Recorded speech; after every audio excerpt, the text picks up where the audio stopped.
Merhaba arkadaşlarım, Sembolik Mantık kitabımızın 4. bölümündeyiz ve çözümleyici çizelgeler yöntemini beraberce öğrenmeye çalışacağız. Bakalım neymiş? Yavaş yavaş bir giriş yapalım. Çözümleyici çizelgeler, doğruluk tablosu yapılamayacak kadar çok sayıdaki önermenin kontrolünü daha kolay bir yolla yapabilmek için düşünülmüş bir şeydir. Örneğin üçlü bileşik önerme için hani yazıyorduk ya 2 üzeri n gibi bir şey. Bunun gibi mesela üçlü bileşik önerme için 2 üzeri 3'ten 8 satırlı bir tablo oluşturuyorsak bu satırlar 20-30 olduğunda çok uzun ve hataya müsait olacaktır. Bunu hızlandırmak ve hataları azaltmak için çözümleyici çizelgeler kullanılıyor. Sembolik mantık konusunda her bölüm birbiriyle bağlantılı ama bu 4. bölüm için eğer hatırlamıyorsanız ikinci bölümü izlemenizi ve ondan sonra bu videoyu geçmenizi öneririm. Çok da hayati değil ama mantığı anlamanıza yardımcı olacaktır. Kartını yukarı bir yere açarım. Tıklayıp izleyebilirsiniz. Çözümleyici çizelgeleri oluşturabilmek için bazı kuralları bilmek gerekiyor. Kitapta sık sık ikinci bölümde anlattığımız gibi deyip bölüme yönlendiriyor ama orada bu kurallarla ilgili bir bilgi yok. Yani en azından benim elimdeki 2021 tarihli 7. baskıda yok. Yani 7 baskıdır yokmuş. Evet, şimdi bazı genel durumları açıklamaya başlayıp bölüme giriş yapalım. Bunlar kurallar değil, bazı durumlar var bu çözümleyici çizelgelerle ilgili. Yapılması gerekenler gibi düşünün. Onlara bir bakalım. Sonra kurallara geçeceğiz. Evet arkadaşlar, şu genel durumlara bakalım. 1. Doğruluk tablolarında olduğu gibi çözümleyici çizelgelerde de işlem mantığına dahil edilecek olasılıklar doğrulukların olduğu durumlardır. Örneğin V eklemi ne zaman doğrudur? İkisinin de yanlış olduğu durum hariç her durumda doğrudur. Birinci veya ikincinin doğru olduğu durumlar, bir de her ikisinin doğru olduğu durumlar. Toplam 2 tane doğru durum olmuş oldu. Bunu niye tek bir durum olarak kabul ederiz? Aslında bunu bir sonraki durumda açıklamaya çalışayım size, daha kolay olacak. Şöyle ki, ya mesela şöyle düşünün. Birincinin doğru olduğu veya birincinin doğru olduğu, ikincinin yanlış olduğu durumda doğru. İkincinin doğru, birincinin yanlış olduğu durumda yanlış olabilecek bir şey olsaydı o zaman durum değişebilirdi. Yani ikisini farklı kabul edebilirdik ama iki seçenekte de aynı sonuca çıkıyoruz. Yani birinci de doğru olsa, ikinci de doğru olsa sonuç doğru olduğundan bunu tek kabul ediyoruz. Farklı olsaydı o zaman farklı kabul edecektik. Yine de şuradan da anlatmaya çalışayım. Zaten anlayacaksınız görünce. Önerme eklemi birden fazla yerde doğruluk gösteriyorsa veya durumunda kabul edilir. Bu durumda çözümleme için mantık ağacı oluşturulur. Yani dallanır ya da kitaptaki ifadeyle çatal açılır. Bu çatalı her gördüğünüzde veya durumu olduğunu anlamanız gerekiyor. Bunu bilerek işlem yapacaksınız. Önerme grubunun hemen altında sadece kısa bir çizgi görülür. Bazıları şifter çubuğu der. Kitapta da bir yerde öyle geçiyordu. Bu çizgi işlem yapın anlamı taşır. Bunu gördüğünüzde soruyu çöz demektir. Arkadaşlarım bu bir ağaç görünümü. İşte ağacın dalları. Kitapta yazdığı şey çatal. Bu çatalın her biri veya demek. Tamam mı? Veya. Burada bir veya olmuş. Veya olmuş. Şu çizgi şifter çubuğu. Bu V. Bunu gördüğünüz zaman V demek. Altı boşsa yap altını doldur demek. Ondan sonra veya burada bir veya bir de ayrıca V durumu varmış. Bu üç durumun üçünü de değerlendirmiş. Sonra bunları tekrar veya diye açmış. Sonra bunların alabileceği değerleri yazmış. Bunların ilk açılan çatalı sağdaki ve soldakini ifade ederken, şunu ve şunu ifade ederken dikey olarak verilen şunlar, buradakiler.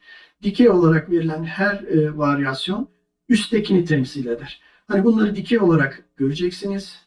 Şunları yatay olarak göreceksiniz. Hatta bu bunun işlemidir. O yüzden bunu da dikey olarak görebilirsiniz. Yaptıkça zaten siz hissetmeye başlayacaksınız. Zaten anlayacaksınız. Karışık geliyor olabilir. Karışık gelmesinin sebebi İspanyolca bir kaynaktan aldım ben bunu. O yüzden hani true ve false değerleri olmadığı için VL almışlar. Karışık değil aslında, aynı şey. Farklı bir şey söylemiyor. Tamam. Geçelim, devam edelim. Bu kadarmış. Başka bir şey yokmuş durumlarla ilgili. Bu 4 tane genel durumu, dördünü de bir arada ben öncelikle giriş yapmadan önce bir göstereyim dedim. Şimdi kurallarına geçelim bakalım. Kurallar dediği, hani dedim ya size en başta anlatmıştım, sizi sürekli ikinci üniteye yönlendiriyor, ikinci bölüme yönlendiriyor. Hani orada anlattığımız gibi, orada anlattığımız gibi, orada anlatmıyor. Bu kurallar De Morgan kuralları. Bunlar denklikler ifade eder. Birkaç tanesi kurala dahil değil ama ben yine de tabloya ekledim ki bir arada görebilin. Bu size büyük kolaylık ve fayda sağlayacaktır. Şöyle büyüteyim. İsteyen arkadaşlarım şundan bir ekran görüntüsü alsınlar.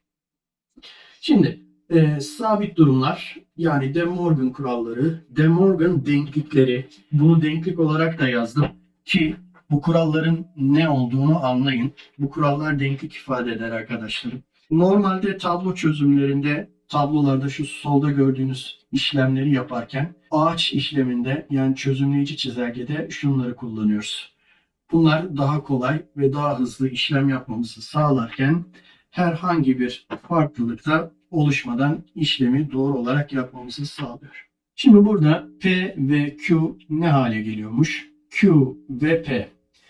Açıklamışım.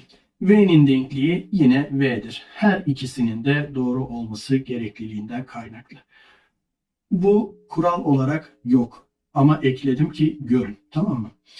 P veya Q denktir P veya Q'ya. Veya'nın denkliği yine Veya'dır. Neden? Çünkü iki farklı durumda doğru olması gerekliliği. Bu da kuralda yok ama ben yine koydum. Neden kuralda yok? Çünkü aynısı olduğu için kuralda yok. Ama siz hani bu nereden çıktı, kuralda göstermemiştin, yazmamıştın demeyin diye buraya koydum. Tamam. Asıl kurallar bundan sonra başlıyor. Şu en alttaki de yok. Asıl kurallar bundan sonra başlıyor. Bakalım şimdi. P ise Q'nun dengi neymiş? Değil P veya Q'ymuş. İse'nin denkliği Veya'dır. İşte bilmeniz gereken. Bunları ezberlemeniz gerekiyor mu? Evet, gerekiyor. Birincinin değili veya ikinci aynen. Yaptıkça alışacaksınız ama. Hiç problem değil. Dert etmeyin yani nasıl ezberleyeceğiz diye. P ancak ve ancak Q'nun denkliği şöyle oluyormuş. P ve Q veya değil P veya değil Q. Ancak ve ancak denkliği nasıl oluyormuş? Birinci ve ikinci veya şurada bir veya var.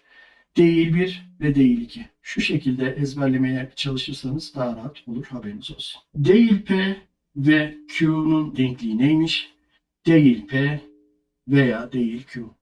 V'nin denkliği veya ile denktir. Matematikteki parantez açma işlemi gibidir. Bu arkadaşın denkliği buymuş. Neymiş bu arkadaş? Veya'nın değili V ile denktir. Bu arkadaşın değili buymuş. Nedir? İse'nin değilinin denkliği birinci aynen ikincinin değili. Bu arkadaşın denkliği de buymuş. Şimdi şurada bir şeye dikkatinizi çekeyim. Boyadım ama yine de çizerek de göstereyim. Şu iki arkadaşa dikkat edin. Ancak ve ancak durumlarında çift parantez olduğunu unutmayın. Ancak ve ancak durumlarında veya ile bu çift parantezin birleştiğini unutmayın ve karıştırmayın. Bunları maalesef ezberlemeniz gerekiyor. Haberiniz olsun. Değilinin değili yine kendisi demektir. Bu da kurallara dahil değil ama ben bir arada göstermek istedim sizlere.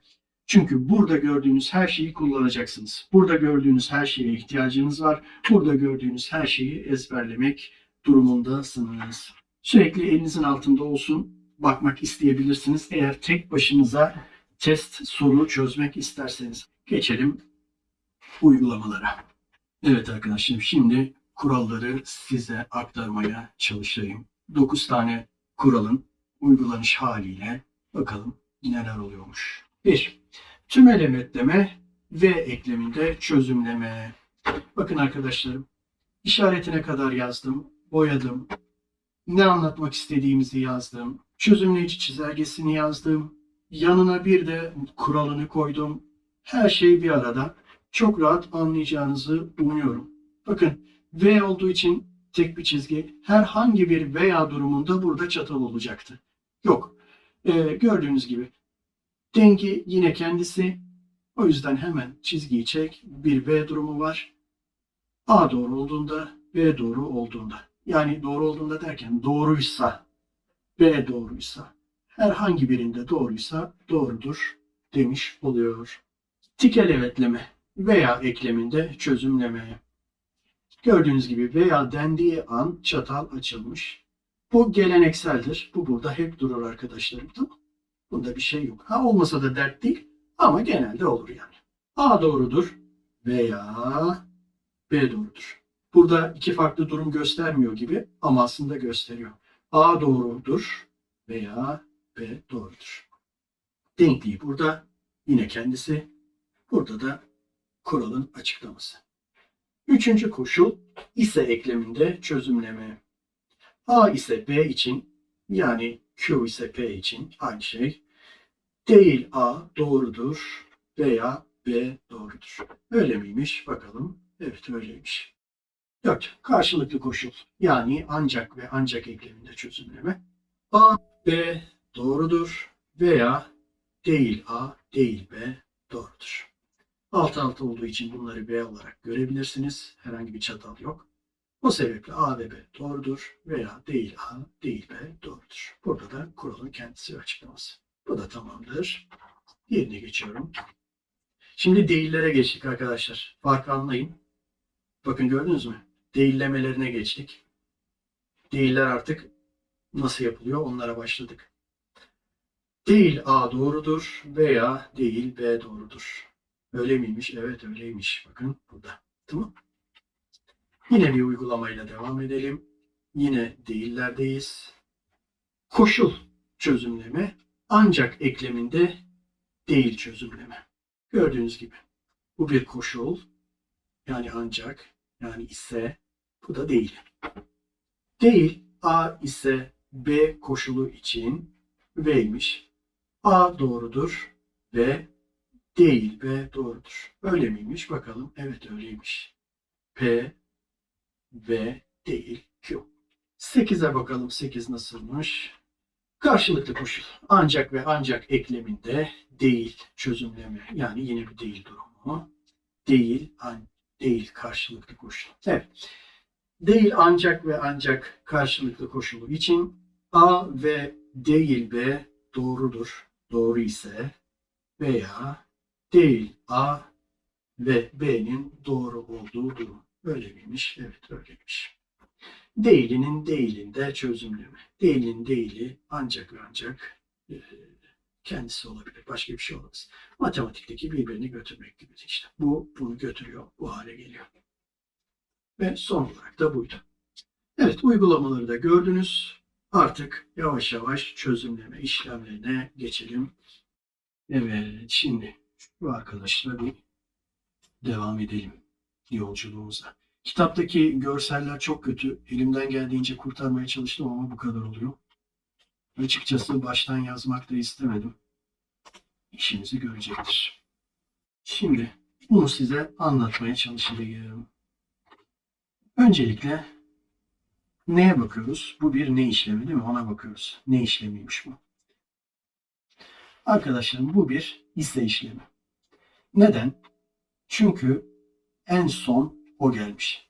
Birinci önerme, ikinci bileşik önerme ise R olur demiş. Her şey olur olur olur ise sonucunda da R olur demiş. Dolayısıyla bu bir ise önermesi. Burayı anladık mı? Tamam. Şimdi iseyi gördük. Hemen bir tane veya açtık. Yani ağaç için dal hazırlanmış. Birincinin değili alınmış. Şunu birinci bileşik önerme olarak almış. Bunun değilini almış. Yani şu kısmın. Sonra ikinciyi de aynen yazmış. Sonra demiş ki buna devam edeyim. Çünkü bu burada bitmiş. Buna yapılacak bir şey yok artık. Buna devam edeyim demiş. Bu bir V önermesi. Değil mi? Şuradan anlıyoruz V önermesi olduğunu. V'ye dönüşmüş. Ondan sonra bir çatal açmış. Ve siz de hemen soruyorsunuz. Diyorsunuz ki arkadaş bu V ise niye böyle değil, alt alta değil de bir çatal açmış. Şu sebeple Ee, Çünkü burada bir değil alma durumu var. Bu değili alırken de bu parantez açılıyor.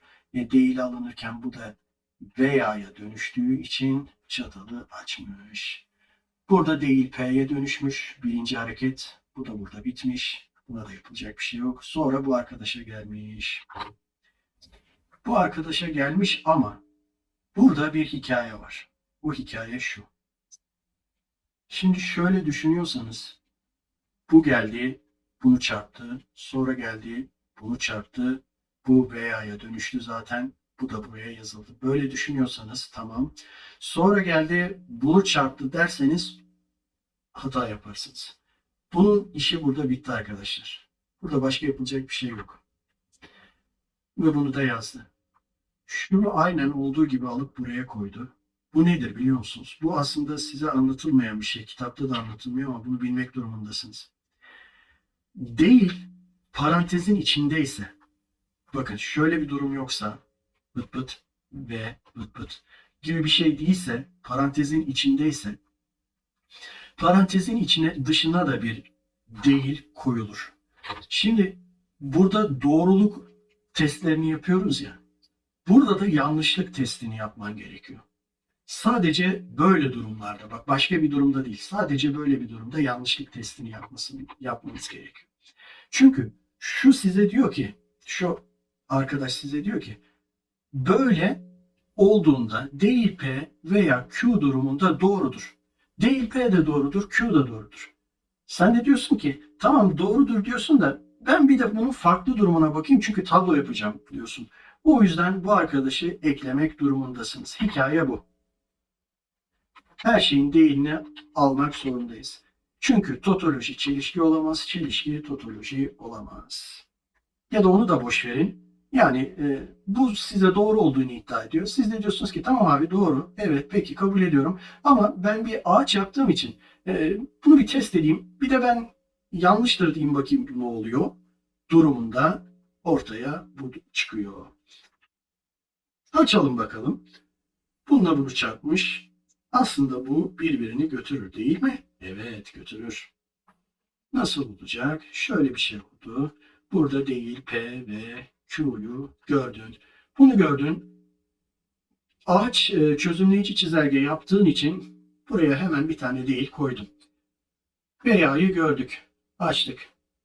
Bu bununla çarpıştı ve değilin değili P olduğu için burası P oldu. Bu geldi bununla çarpıştı. Bu da değil Q oldu. Bitti bu kadar. Yani tüm bu hikaye bize ne anlatıyormuş? Şunu anlatıyormuş. Bir eşittir. Biri nereden aldın? Aha buradan aldım. Burada z yazsaydı z eşittir diyecektim. Z eşittir. Nelerden ibaretmiş? Değil P'nin doğru olmasından ibaretmiş. P'nin doğru olmasından ibaretmiş. Ve değil Q'nun doğru olmasından ibaretmiş. Ha, bunlar çelişki yaratıyor mu? Evet çelişki yaratıyor ama bu burada bitti. O farklı bir konu kapandı. Devam eden kısım bu. Bunu da görmezden gelebilirsin. Son olarak bütün bu hikaye şurada P ve değil Q'la doğrulanmış oldu. Çözümleyici çizelgesini de bu şekilde yapabiliyorsunuz arkadaşlar. Örnekleri yaptıkça oturacak merak etmeyin. Çözümleyici çizelge yöntemiyle bıt sembolik önermesinin doğruluk değerlendirmesine göre alacağı değerleri hesaplayın demiş. Bu az önceki işlem. Hani şuraları silmiştik ya bu kadara gerek yok şöyle yapın diye. Aynısı. Çözmüş. Sonra 3 tane şeye bakmış. Birincisi P, ikincisi Q, üçüncüsü de R. Bakalım neler olmuş. Önce R bitmiş. R'nin yanlışlık değerini vermiş. Nasıl vermiş? Şuradan bakmış. R yanlıştır demiş. Vermiş. Sonra aşağı devam etmiş. P değil P'yi görmüş. Değil P'ye de yanlış değeri vermiş. P'nin değeri neymiş? Doğruymuş. Neden yanlış vermiş? Çünkü değil olduğu için. P olsaydı doğru olacaktı. Değil P olduğu için buna da hemen yanlış demiş doğru olarak. Ondan sonra gelmiş buraya. Şurada 2 tane tekil var. Onları görmüş. Sonra o 2 tane tekil içinde değil Q'ya doğru değeri vermiş. Bakalım Q'nun değeri neymiş? Değeri neymiş? Q'nun değeri y'ymiş. Değil olduğu için doğrudur. Bunu da doğru olarak değerlendirmiş. Q'ya P'ye doğru demiştik zaten. P yine de doğru. Bunu da böylece test etmiş olmuş ve olay bitmiş. Başka bir örneğe geçelim. Örneklerle ilerlerken kuralları da uyguluyoruz. Kuralları uygularken de tekrar etmiş oluyoruz ve aklımızda kalıyor. Şimdi bakalım. Bu bir ne önermesi veya önermesi. Ancak burada bir değil alma söz konusu. Dolayısıyla parantez açılacak demektir. Parantez açılacağı için de biz öncelikle bir açalım, bakalım nedir durum.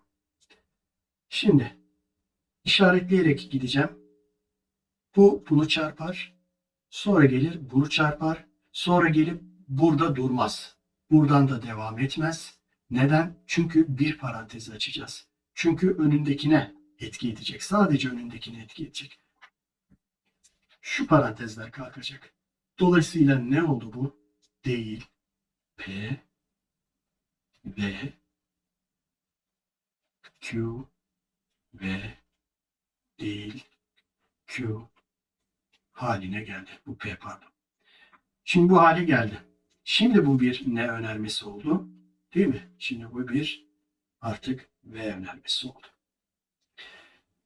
Bir herhangi bir parantez olmadığı için şu değilin önünde normal işlemlere V işlemi gibi devam edebiliriz artık. Şuraya bir değil P koyarız. Şuradaki işlem. Bu bitti. Şimdi buradaki işlem. Bunu aynen alalım. Aşağı alalım. Rahat rahat görelim neler dönüyor. Evet. Şimdi bu bir ne işlemi? V işlemi. Ne yapacağız? P değil mi? Ya, öyle değil işte. Hatırlayalım. Parantezin içinde ne var? Değil var. Diyor ki bunun değili de doğrudur. Biz de diyoruz ki emin misin? Şimdi açalım ve işlemi yapalım. Bu arkadaş geldi bunu çarptı. Sonra geldi bunu çarptı. Bakın bunu unutmayın. Sadece önermeleri değil eklemleri de çarpar. Tamam mı? Bunu şimdilik açık açık yazıyorum. Şu çift değillemeyi ama bundan sonra yazmayacağım. Anladınız artık siz konuyu. Sonra geldi bunu da çarptı. Bu da ne oldu? Bu şekilde parantez açılmış oldu. Evet. Bu gitti. Geriye ne kaldı? Şu ve şu kaldı. Bu bir veya mı? Evet. Açtık. Değil, P ve Q olarak bu işlemi bitirmiş olduk. Evet arkadaşlarım başka bir örnekle devam edelim.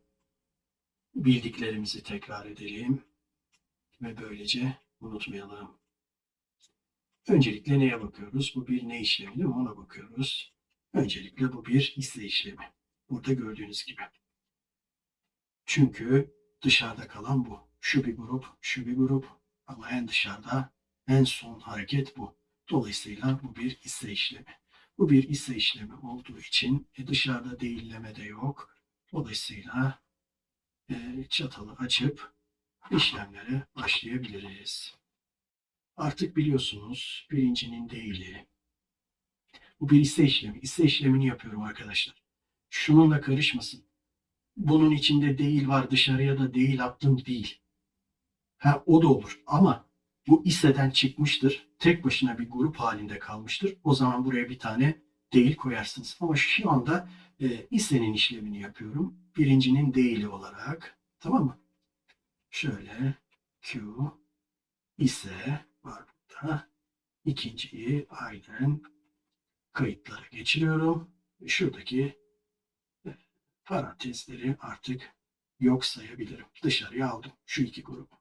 Şimdi artık daha kolay bir hale geldi. Şimdi çarpma işlemine başlayalım. Bunu çarpacak, bunu çarpacak, bunu çarpacak, bunu çarpacak. Tamam. Ve unutmayın önermeyi ve eklemini çarpar. Bunu çarptığı için ikisi birbirini götürür.